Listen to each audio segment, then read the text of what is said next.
लंबे समय से देश में मांग की जा रही है कि जो संविधान में सेक्युलर शब्द जोड़ा गया है इसको हटाया जाए, क्योंकि जब संविधान बना था तो मूल संविधान में यह कहीं नहीं था कि भारत एक सेक्युलर देश है।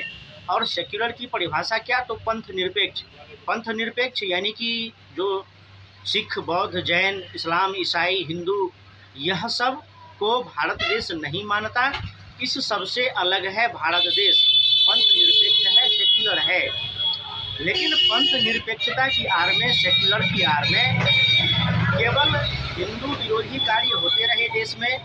मंदिरों को तो सरकारी नियंत्रण में ले लिया गया, लेकिन मस्जिदों और जो चर्च होते हैं उसको सरकारी नियंत्रण में कभी नहीं लिया गया। हिंदुओं को स्कूल में गीता रामायण पढ़ाने से तो रोक दिया गया, गुरुकुलों को स्थापित करने से रोक दिया गया, लेकिन मदरसों को कभी नहीं रोका गया, और न ही कुरान को पढ़ाने से रोका गया, न ही जो चर्च के कॉन्वेंट चलते हैं उसको कभी रोका गया, और न ही बाइबल को पढ़ाने के लिए रोका गया। क्योंकि मदरसों को सरकारी अनुदान दिया जाता है। कहीं कहीं ईसाई के जो चर्च होते हैं उसके लिए भी सरकारी अनुदान दिए जाते हैं, लेकिन मदरसों के लिए तो खुलेआम रूप से दिया जाता है। तो जब संविधान पंथ निरपेक्ष है, सेक्युलर है, तो किसी के लिए विशेष प्रावधान क्यों होता है? और रोक लगाना ही है तो केवल हिंदुओं पर रोक क्यों लगाए जाते हैं? देश का विभाजन हुआ और पाकिस्तान बना, तो पाकिस्तान इस्लामिक देश बना, बांग्लादेश इस्लामिक देश बना, और बहुत सारे देश।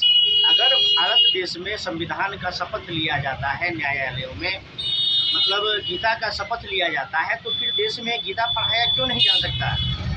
तो इंदिरा गांधी के समय में जो सनातन हिंदू धर्म का दमन हुआ, पतन हुआ, वह तो हुआ ही। और जब से सोनिया गांधी पावर में आई है, तब से सनातन संस्कृति को मिटाने का षड्यंत्र और अधिक चरम पर पहुंचा, और सनातन संस्कृति को मिटाने के बहुत सारे प्रयास किए गए। तो ऐसे में आज आवश्यकता है कि जो भारत का संविधान है उसमें से सेक्युलर शब्द हटाया जाए, क्योंकि अगर संविधान पंथ निरपेक्ष हो जाएगा तो भारत का जो मूल सनातन हिंदू धर्म संस्कृति है वह कमज़ोर हो जाएगा। और जब भारत का सनातन धर्म संस्कृति कमज़ोर होगा तो भारत के जो नागरिक हैं, भारत की जो सभ्यता संस्कृति है वह कमज़ोर हो जाएगी और अंततः एक दिन नष्ट हो जाएगी। क्योंकि देख रहे हैं कि बड़े स्तर पर ईसाई मिशनरीज मतांतरण करवाता है भारत देश में। जो इस्लामिक गिरोह होते हैं वह बड़े स्तर पर मतांतरण करवाता है भारत देश में, क्योंकि उन सबको खुली छूट है। चर्च को खुली छूट है कि चर्च का प्रबंधन कर सके, ईसाइयों को खुली छूट है कि चर्च का प्रबंधन कर सके, चर्च को खुली छूट है, मदरसों को भी, मस्जिदों को भी खुली छूट है, मदरसों को, मस्जिदों को, दरगाहों को, मज़ारों को खुली छूट है कि वह उसका प्रबंधन कर सकता है। यानी कि मस्जिदों में जो अरबों खरबों का, मज़ारों पर जो अरबों खरबों का चढ़ावा चढ़ता है वह सब उन लोगों को पूरा अधिकार है कि वह उसका प्रबंधन कर सकते हैं। लेकिन हिंदू मंदिर जितने भी हिंदू मंदिर हैं सब सरकार के नियंत्रण में है, वह सब सरकारी खजाने में जाता है, और सरकारी खजाने में जाता है तो फिर हिंदुओं को अपने स्तर से सारे पूजा आयोजन करवाने पड़ते हैं।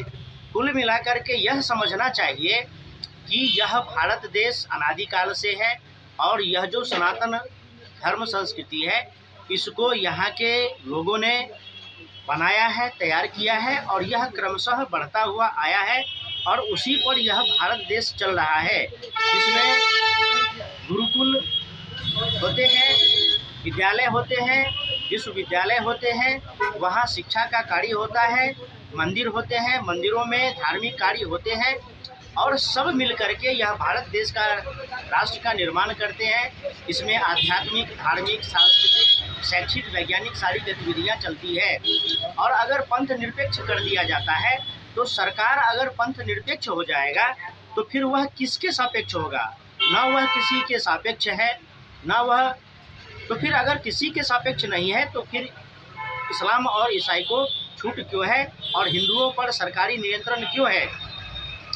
और वैसे भी सोचा जा सकता है कि भारत देश सनातन धर्म संस्कृति पर टिका हुआ है। फिर अगर सरकारें कहती है, सवाल पूछे जाते रहे हैं मोदी जी से, योगी जी से सवाल पूछे जाते रहे हैं कि भारत का संविधान पंथ निरपेक्ष है और आप इस देश के प्रधानमंत्री हैं, आप उत्तर प्रदेश के मुख्यमंत्री हैं, तो आप केवल पूजा पाठ में ही क्यों जाते हैं, आप रोज़ा इफ्तार में क्यों नहीं जाते हैं?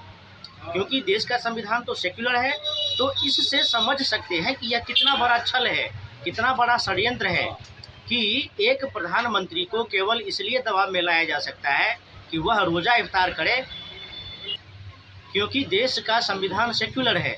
देश का संविधान सेक्युलर है तो प्रधानमंत्री को, मुख्यमंत्री को रोज़ा इफ्तार में भी जाना पड़ेगा, उनको नमाज भी पढ़ना पड़ेगा, और फिर वह मंदिरों में भी जाए, तो यह सिद्ध होगा कि यह सेक्युलर देश है। यहाँ के मुख्यमंत्री, प्रधानमंत्री सबको मानते हैं, मानेंगे तो सबको मानेंगे और नहीं मानेंगे तो किसी को नहीं मानेंगे। तो यह तो बहुत बड़ा छल है, बहुत बड़ा षड्यंत्र है, बहुत बड़ा धोखा है।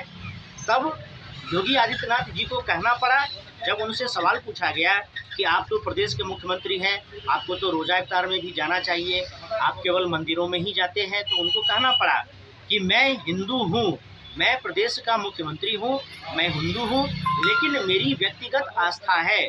तो इस भारत का जो व्यक्तिगत आस्था है वह है सनातन हिंदू धर्म। इस्लाम ईसाई तो बाहर से आए हैं, और जो बाहर से आए हैं उसको खुश करने के लिए हम सनातन का दमन करें, यह कैसे हो सकता है? इस्लाम ईसाई बाहर से आया है, उसको खुश करने के लिए हम हिंदुओं का दमन करते हैं, यह तो बहुत बड़ा षड्यंत्र है। और हम विदेशी को खुश क्यों करें? हम अपने धर्म संस्कृति को मजबूत क्यों नहीं करें? जो और साथ ही साथ अपने देश में तो अपने धर्म संस्कृति को मजबूत करें ही, बल्कि इसको विदेशों में भी ले जाए।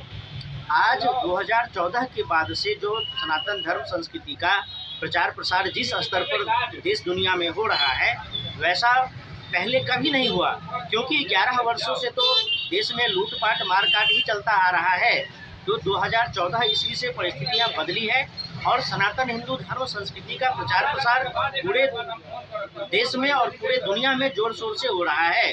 तो ऐसे में अब बस एक कमी रह गई है कि संविधान से सेक्युलर शब्द हटाए जाए, पंथ निरपेक्ष शब्द हटाए जाए, बल्कि पंथ निरपेक्ष कह के धर्म निरपेक्ष कर दिया गया।